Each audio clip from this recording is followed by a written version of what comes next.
Well, we're back with you. We're going to get started as promised. And Our first few segments, and honestly, right now, I don't know how many it's going to take me to get all that I'd like to share with you on the subject of grief, but it was the main motivation for me beginning to do this little series, the page on Facebook, and the links to YouTube. Uh, I've shared with you, my background and things like that.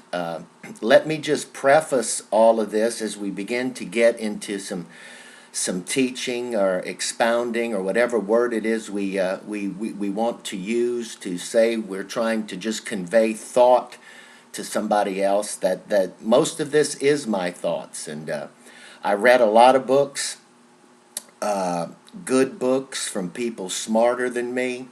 And my I've used some of their theory. I've put into practice some of their direction, and I would be a fool, and anybody would be a fool to say that there's not something good in all that I've done. But where it changed for me is when grief became a reality in my life, and I started to lose some people who were very, very dear to me. Plus, like I've shared with you earlier, working in hospice, getting very, very close to families who had come into our program with these dreaded terminal illnesses, that it was my job as the chaplain at that point in time, or grief counselor, was to emotionally, spiritually, mentally, whatever it was that I could do to get not only the patient who was so ill, but all of their family members to come to grips with what was going on. And so I'm going to be sharing with you, just from my heart. And you may not agree. And that's okay with everything that I say. For me, it's been good for me. This is what I would believe, is I would not consciously, share something that I do not believe, or something that I do not believe I have personally walked in. But, there's a lot of good research. There's a lot of good stuff out there that you can go to. There's good grief and bereavement groups.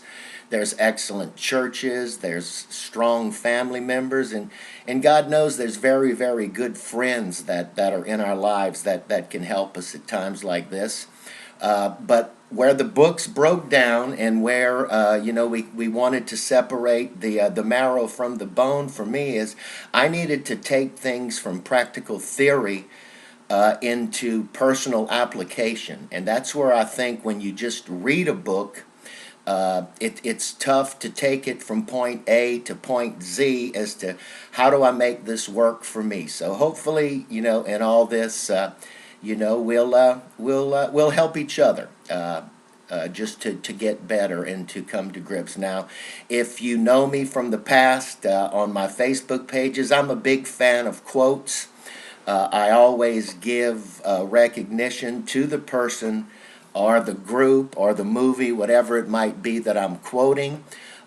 Most of the thoughts I'm going to be sharing with you from my notes, which, as I began putting things together for this, date back now to year 2000, which is 13 years ago, and so it's been a long road, and at sometimes a hard road, but I think a successful road for me and some of the people that I've worked with.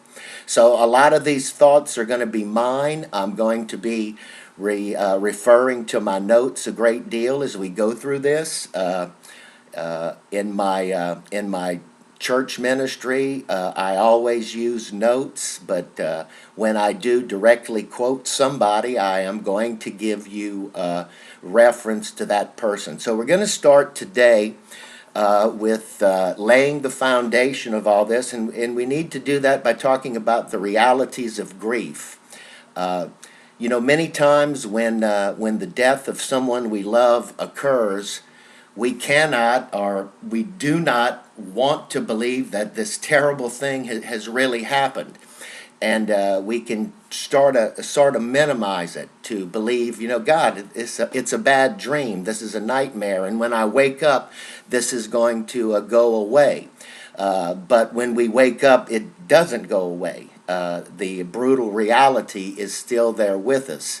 Somehow we try to fix ourselves to believe that the person that has passed away is going to walk back into our life. They're going to walk through the door, and that life is going to return to normal again with this person involved with us, just the way it was before this happened. And we've got to know, and we've got to find, I think, what is called the first step in the process of grief, which is the ability to recognize that a loss has occurred. Now, that's not a defeatist mentality. That's not a defeatist attitude. It does not mean that we are, or it basically does mean, excuse me, that we're just not ready yet, maybe, to emotionally accept the loss that has happened, and we may not feel we're in a position to adjust to life without this person who has passed away.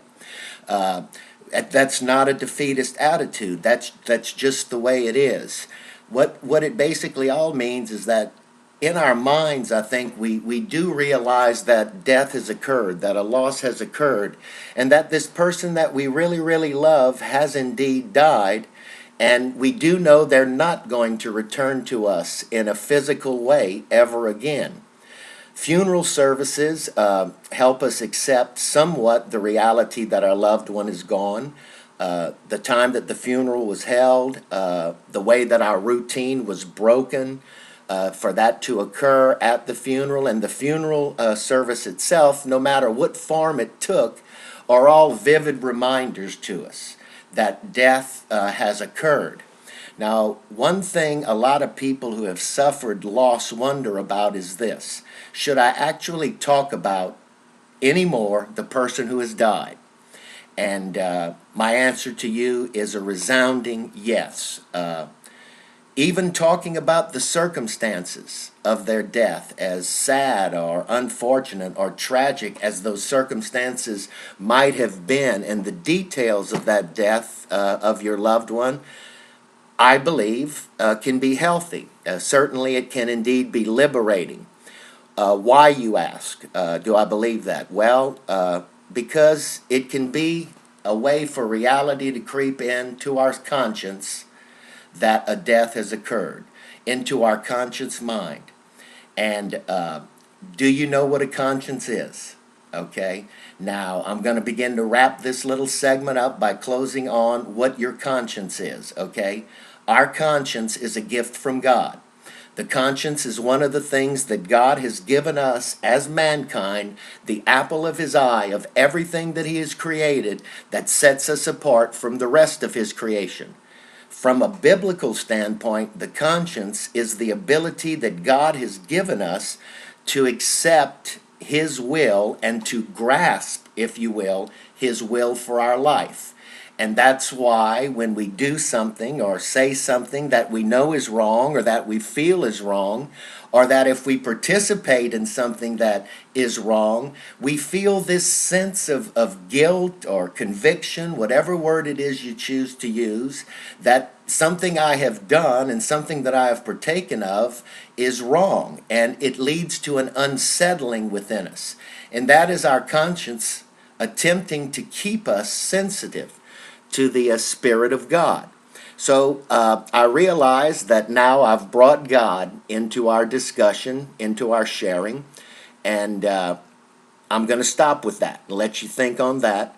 As a minister of God, when we pick up next time, and I'll probably record it a little later this afternoon, another problem that people experience in the death of a loved one is a crisis of their faith. Regardless of what their faith background it is a reality that people are going to encounter. So I hope you're doing well.